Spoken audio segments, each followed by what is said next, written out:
Bom, gente, vamos lá. Mais um vídeo nesse canal. Um vídeo difícil de fazer hoje.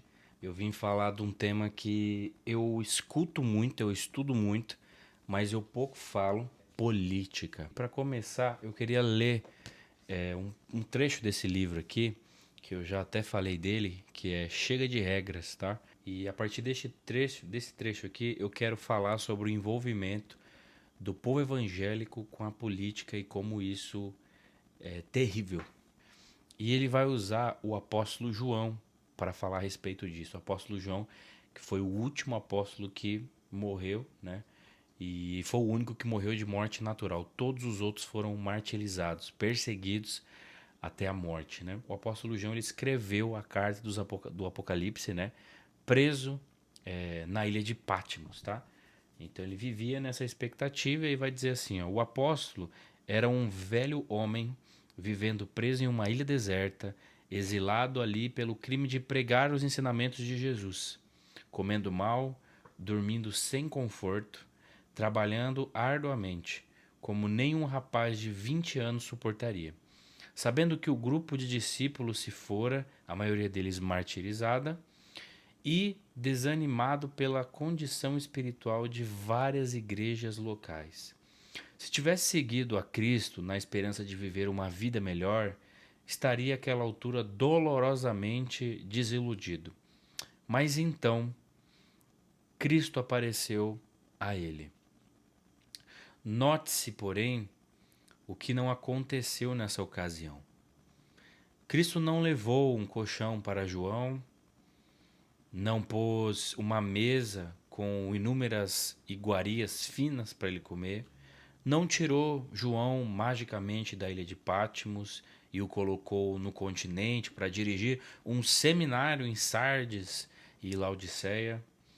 O que aconteceu realmente foi muito melhor. O Espírito revelou Jesus Cristo. Posso ouvir João dizendo: minha vida é triste, mas não peço simpatia, nem ajuda, nem um milagre. Apenas dei-me Jesus. E foi isso que o Espírito deu. É uma oração a que Deus quase sempre responde. Esse é um cristão genuíno, apóstolo João. A igreja estava passando por um colapso, né, no início ali, após a ascensão de Jesus Cristo aos céus. E o apóstolo João ele vai escrever uma carta, que é a carta do Apocalipse, através de visões que ele recebeu do próprio Senhor. E essa carta tem por objetivo dar esperança para o povo de Deus, mesmo naquela situação terrível de perseguição, onde eles estavam enxergando todos os seus líderes sendo mortos. E aí, como é que fica a esperança da gente? Então, o apóstolo João, preso, passando por essa situação que o autor está descrevendo aqui, vai escrever para essa galera, tentando passar para eles esperança. E a única motivação que fazia João ter esperança e escrever o que ele estava escrevendo aqui é o fato de que o Espírito de Deus revelou Jesus Cristo a ele. Ele teve um encontro com a presença de Deus. Ele conheceu Jesus Cristo, nosso Salvador. Aí eu pego isso e eu te pergunto, o que essa história de João, que conta o que é um cristão genuíno e bem-sucedido aos olhos do reino de Deus, tem a ver com o evangelho que é pregado nas nossas igrejas hoje em dia? Absolutamente nada a ver.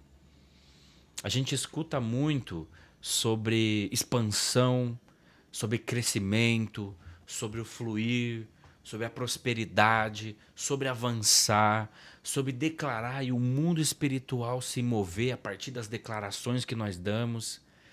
Essas são as frases que nós mais escutamos.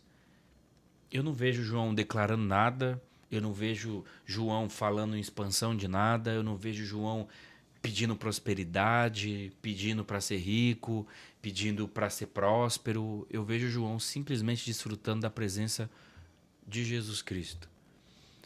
E aí eu caio na política. Por que eu caio na política? Porque é ano eleitoral E eu nem começou o ano direito, né? E eu já tô profundamente triste, sabe?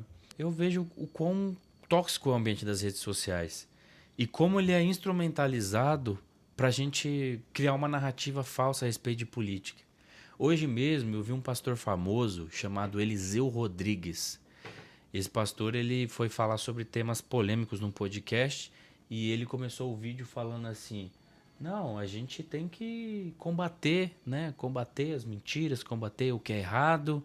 Nós temos, por exemplo, pessoas que se dizem cristãs e são de esquerda e não pode ser de esquerda e a gente tem que corrigir como se o cristianismo e ser de esquerda fossem antagonista e aí naturalmente ser de direita e ser do evangelho fosse uma coisa igual, como se o evangelho e Deus tivessem uma pauta ideológica política. E aí as pessoas tratam isso como uma normalidade absurda e a gente tem que engolir coisas como o nosso cenário político de hoje. Eu aproveito para fazer esse vídeo aqui, primeiro na convicção de que nada que eu fale vai mudar alguma coisa, porque tem pessoas muito mais relevantes, muito mais inteligentes do que eu falando sobre política, batendo de frente com essa ideia falsa de que Jesus Cristo e a direita são sinônimos quando não são. E aí eu só queria fazer isso mesmo, porque eu preciso me posicionar também. E isso é primeiro por mim, sabe? E aí eu vejo todo esse cenário e eu falo, cara, como o povo é perdido, sabe?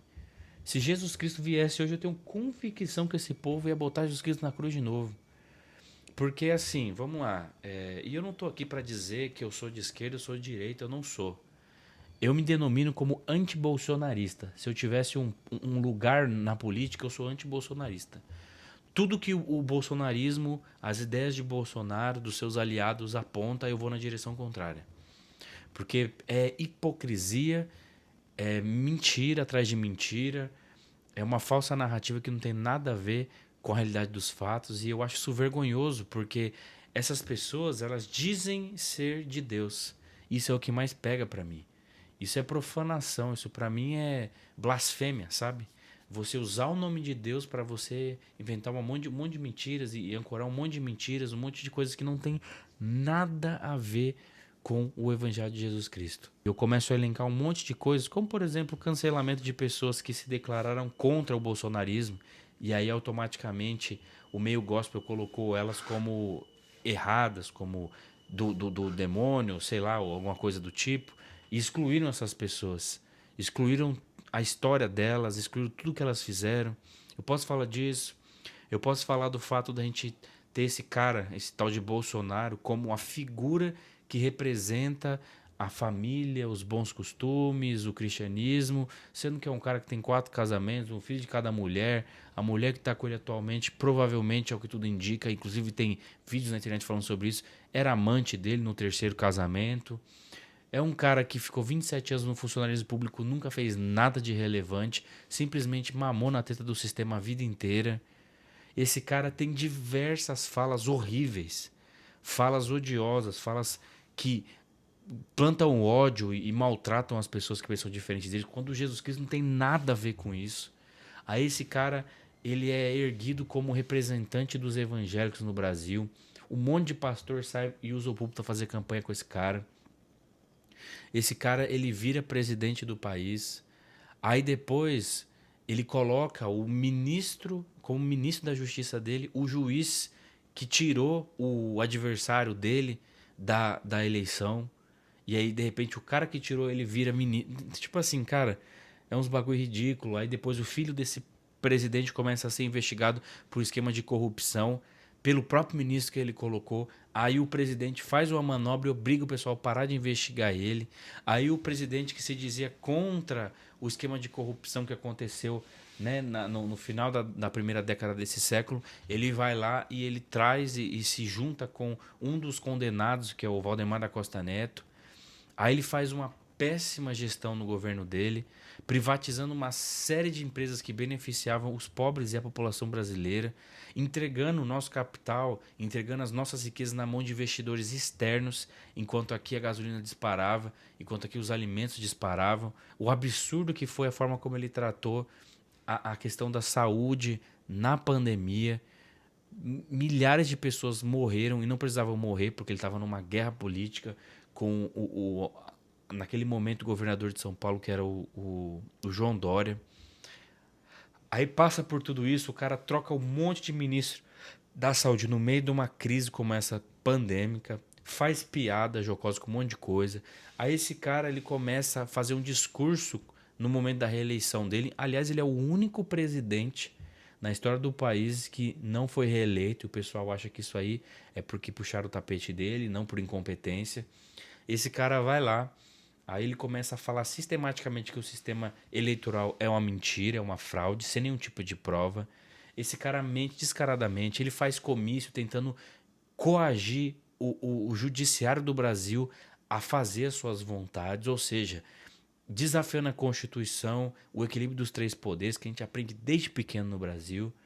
Aí esse cara ele vai crescendo, chega nas eleições, ele perde, fala que foi mentira, que foi fraudada. Ele que se dizia defensor da Constituição, ele vai lá, ele some do país para não ter que passar a faixa para o candidato ao qual ele perdeu. Aí esse cara, ele depois some e não fala mais nada enquanto a patota que defendia ele cegamente tenta paralisar o país e pedir a volta da ditadura militar no país, ao invés de aceitar o resultado das urnas. Então a gente começa a ver todas essas coisas. Aí acontece um atentado contra a democracia no dia 8 de janeiro em Brasília. E aí é um atentado frustrado.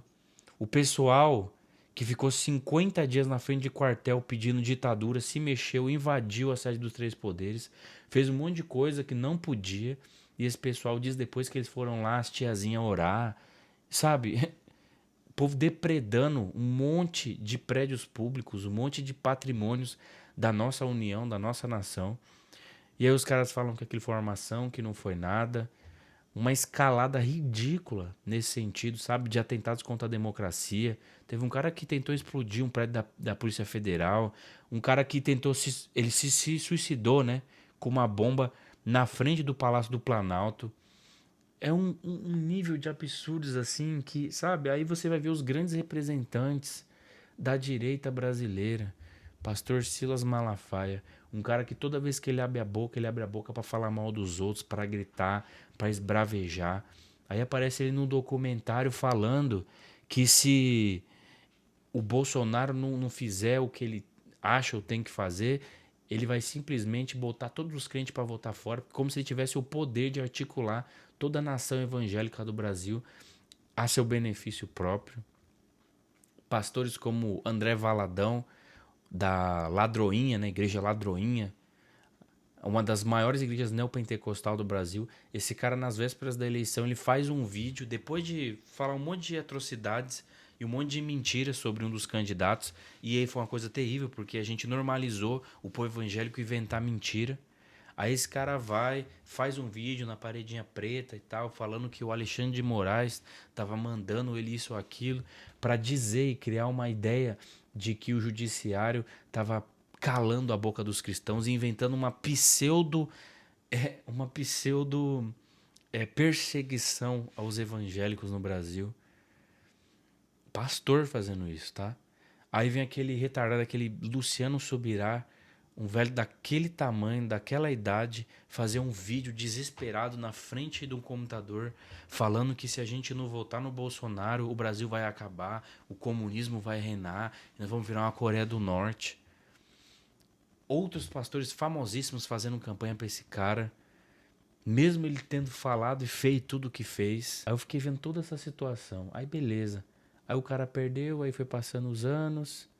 Aí eu lembro que quando o candidato lá ganhou, o pessoal falou que o Brasil ia virar uma Venezuela. Né? O ministro das Finanças, da Economia do Bolsonaro falou isso. E o Brasil hoje bate recorde de menos desemprego na história. A Bolsa de Valores está batendo recordes que nunca bateu, 190 mil pontos. O Brasil crescendo. O prestígio do Brasil fora do nosso território crescendo também. Obviamente tem coisas erradas, coisas certas, mas cadê a Venezuela? Cadê a Coreia do Norte? Cadê o fantasma do comunismo? Aí agora teve o escândalo do tal do Banco Master, né? O dono, né, o presidente do banco, muito amigo do grande nome da direita brasileira, Nicolas Ferreira, deputado de Minas Gerais, que nunca fez nada, nunca aprovou nada em lugar nenhum. O cara que sobrevive fazendo campanha pro Bolsonaro. E já teve um monte de posturas absurdas, como, por exemplo, votar a favor da PEC da blindagem, né? Que permite que nenhum deputado seja indiciado ou condenado em qualquer circunstância. Ou seja, cadê a defesa do povo? É um cara que no Dia das Mulheres, ao invés dele falar das mulheres, ao invés dele abrir, né, já que ele é tão cristão, abrir a Bíblia e falar sobre mulheres da Bíblia, ele veste uma peruca e começa a provocar seus opositores políticos. Leviano, né? Então esse povo que representa... Eu vi um tal de... Um deputado, não sei, é Bingre, ou coisa Bingre. É um cara metido a machão barbudo, na cabeça raspada, esses dias, falando que o povo da esquerda é um bando de bosta, é merda, é não sei o que lá, o que, não sei o que lá. E esse cara fala que é cristão, né? Eu fico imaginando Jesus Cristo falando esse tipo de coisa. Não tem como imaginar, não é mesmo? Aí eu vejo tudo isso e eu falo, cara, isso não tem nada a ver com o reino de Deus. E aí, nossa, agora o negócio do Banco Master. Agora a esquerda vai cair. De repente, o que o pessoal começa a entender? Que o dono do Banco Master é cunhado de um pastor da Lagoinha. Esse pastor da Lagoinha doou 3 milhões, né? Foi o maior, inclusive, financiador da campanha do Bolsonaro de 2022 e 2 milhões para o Tarcísio, que é outro vagabundo aqui que está a serviço dos interesses dos outros países, está sucateando as nossas empresas aqui no Brasil para vender a troco de banana lá para fora. Obviamente eles vão ser comissionados por isso e o Brasil vai ficando cada vez mais dependente de capital externo. Aí o cara é cunhado do pastor da Lagoinha, que financiou a campanha do Tarcísio, do Bolsonaro, amigo pessoal do Nicolas Ferreira, inclusive emprestou o jatinho dele pro Nicolas Ferreira fazer campanha pro Bolsonaro durante 10 dias em 2022. Aí você começa a ligar os pontos. Ah, inclusive vazou uma lista agora onde a gente descobriu que os 11 deputados que tinham, né, eram amigos pessoais, estavam ali na agenda de contatos do tal do presidente do Banco Master, são todos de direita. Aí o senhor Flávio Bolsonaro, o rei das rachadinhas, agora quer ser presidente. O vice dele é o Ciro Nogueira, provavelmente um senador bolsonarista, curiosamente amigo próximo do Daniel Vocardo, que é o dono do Banco Master lá. E tudo isso envolvido com um sistema de manipulação do dinheiro do INSS. Aí eu olho tudo isso e falo, cara, cadê Deus no meio dessa turma? E o povo crente aqui, ó. Sabe por quê? Porque não dá pra gente conversar, por exemplo, com esses caras sobre o básico do básico do básico das teorias que eles dizem defender. Se você perguntar, por exemplo, quem que é o grande pensador do liberalismo na história? A grande mente que começou a reflexão a respeito disso. Da onde saiu a direita e a esquerda? De onde saíram esses conceitos? O que o Marx escreveu? O que o Engels escreveu? O que o Adam Smith escreveu? O que o Burke escreveu sobre conservadorismo, já que todo mundo é conservador? Né? Qual que é a história do protestantismo e qual a ligação dela com as monarquias no processo de consolidação das monarquias nacionais no século XVI e XVII? O que isso tem a ver com o projeto de disputa com os católicos por território, riqueza e influência em outros reinos? O que isso tem a ver? Como é que isso se interliga? Por que os europeus pensam de uma forma, por que os americanos pensam de outra, e por que os brasileiros abraçam os americanos? Por que Israel é tão prestigiosa aqui dentro do Brasil, enquanto ela e os Estados Unidos bombardeiam o Irã, matando sistematicamente todas as pessoas que se opõem a eles, numa guerra de alguns dias que já tem mais de 2 mil mortos? Aí eu, trouxa, fico aqui na minha casa assistindo horas e horas e horas de debate político. Eu fico assistindo aqui uma CPI. O próprio processo aqui de CPI que tornou o Bolsonaro réu, eu assisti inteiro. Os depoimentos dele agora, quando ele foi indiciado e condenado, eu assisti tudo. Tudo que ele bravejou lá na frente, lá, falando que o sistema estava roubando, que não sei lá o que, não sei lá o que, ele pediu desculpa agora. covarde, sabe?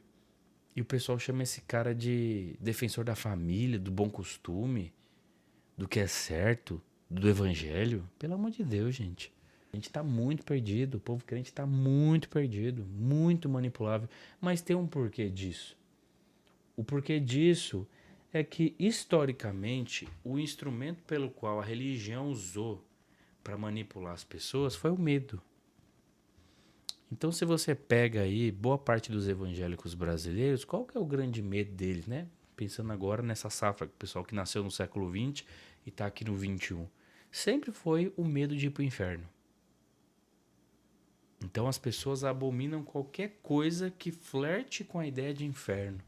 As pessoas morrem de medo de Deus, morrem de medo de fazer a coisa errada, morrem de medo de serem condenadas pelas suas atitudes, pelos seus posicionamentos e irem para o inferno.